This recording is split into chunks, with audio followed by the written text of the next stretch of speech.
Hi, this is Masenya of Masenya Attorneys Incorporated, a law firm based in Centurion, Republic of South Africa. We boast 24 years of legal practice in the areas of commercial and tax laws.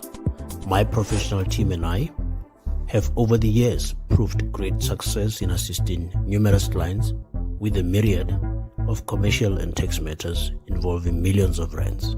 We are skilled, experienced, qualified, and have the capacity to assist you.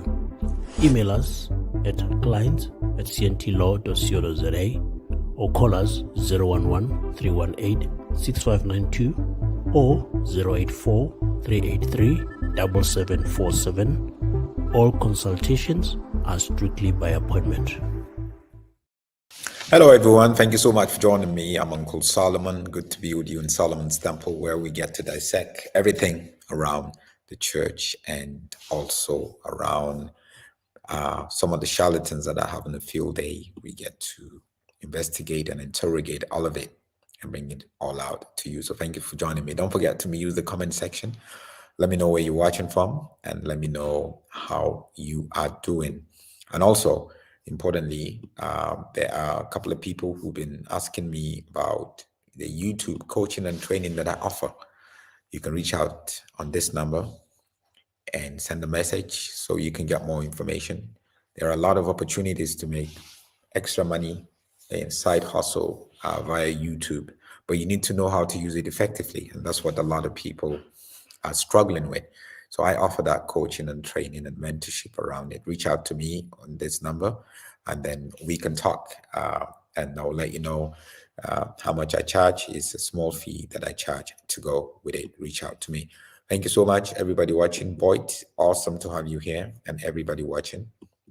So I brought you a story earlier on. If you haven't watched it yet, go watch the last video I made about South African Prophet Mboro, who actually went to a school, took a panga, like a machete, and some bodyguards, and went and demanded that two children, school children in the primary school, be released to him. Now, he's not the parent, nor the guardian of this parent, of these kids, but he took them with him. He demanded and he threatened some of the teachers, and some of the kids were traumatized, and he took them with him. Now, that's totally wrong. I'm still getting to the background. I'm going to make another video after this to give you his side of the story. There's a video to give you his side of the story. And his side of the story actually makes sense. But we still have to know if it's the truth. But still, his side of the story does not guarantee or does not really require that you go into a primary school during school hours and threaten teachers and abduct kids. For me, that was adoption because they are not your kids and you took them with you. Now, the sad part of it is, right now I'm talking to you, breaking news, his church in Katlehong in the east of Johannesburg was set on fire by community members who were angry, school children of the same primary school.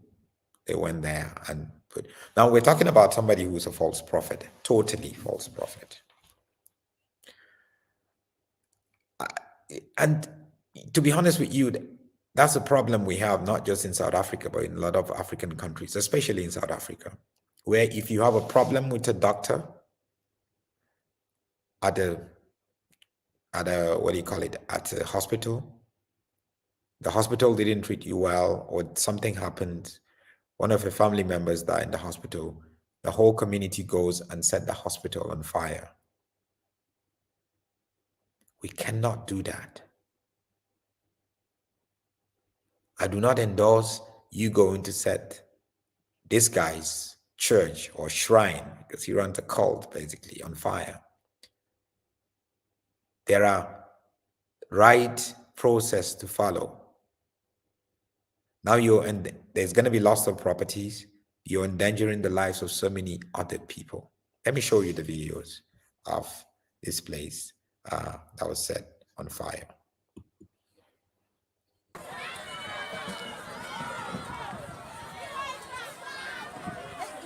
His church is like tent, obviously, as you can see.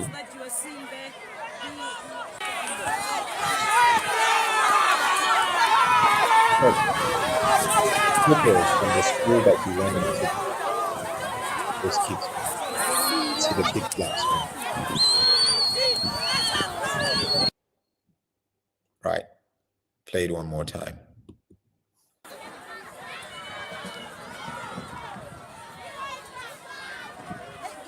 Generally, the visuals that you are seeing there,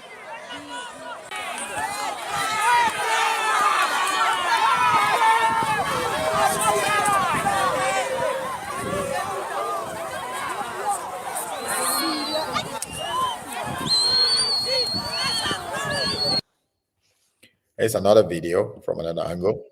Controversial pastor Paseka Mboro Motweneng has been set alight here in Katlehong, and you can see what seems to be the chairs inside, and the entire structure just gutted in flames, of course, following that incident yesterday at the Matsidiso Primary School, where the pastor could be seen wielding a machete with two other men that were also armed during that attack. But you can see here the church really all up in flames here in Katlehong. Yeah. All up in flames. All up in flames. Right. I do not agree with this sort of approach. I do not agree with what Mboro did, and I do not agree with the approach that he took. But at the same time, I do not agree that the community should go and set a place on fire, whether it's a school, whether it's a hospital or a church. It means we're taking the law into our hands. Mboro was arrested. He's in custody right now. So obviously, the police are investigating. But as a community, I'm sure there's a lot of Christians who are like, well, that's good for him. I cannot endorse that, like totally, right? He brought that upon himself. Yes, he did, right? But I do not have the right to damage any of your property because you stole from me or because you did something that was wrong and illegal. But it has happened. Now he has put himself in a big dilemma. For some people, like, oh, this is a blessing for the community because now is another one false prophet off.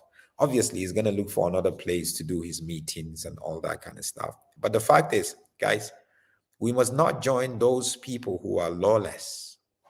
And to be honest with you, I must be straightforward. South Africa, especially Black people, we carry the law into our hands. When we go to a place we're not happy, we go to protest, we set it on fire. This is lawlessness. No matter the level of our anger, no matter our displeasure, our disagreement, no matter the iniquities that was done by Mboro, Paseka Mboro, we do not have the right to do that. The next thing we said, do you know in South Africa, people set a police station on fire? Someone would go to a bank and wanted to withdraw his money. There's a problem. They're saying, no, you cannot withdraw your money. He will set the bank on fire. Have you seen ATM being set on fire? Police vehicles being set on fire? Schools being set on fire? Hospitals set on fire? Because I am angry. We are angry. Now we are destroying what is supposed to keep us as a community.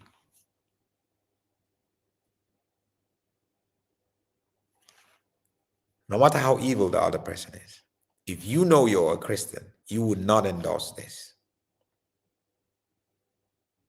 You would also not endorse what Mboro did, obviously going into the school with armed security people and taking charge and leaving. Come on, guys. So don't be one of those Christians that would post it on social media or say, well, good for him. Well, that's what you get for evil. right? But instead, disagree with his actions that he took. But at the same time, disagree with those who went out there and set the place on fire. That's how we should be. Mboro, I got a video of him giving his side of the story, right? We've had one side of the story, seeing him going into this primary school, wielding machete with security people and getting these kids and abducting them. For me, he abducted them and leaving. That's what we know. But have we heard from Mboro? And it's not a case of whether we agree with him or not. No, that's not the point. So I'm going to make another video now in a few minutes where I'm going to play you a long video. When you watch that video, you probably going to get some sort of context to this whole drama that's been happening in the last 24 hours. So stay with me. I'll be back right now.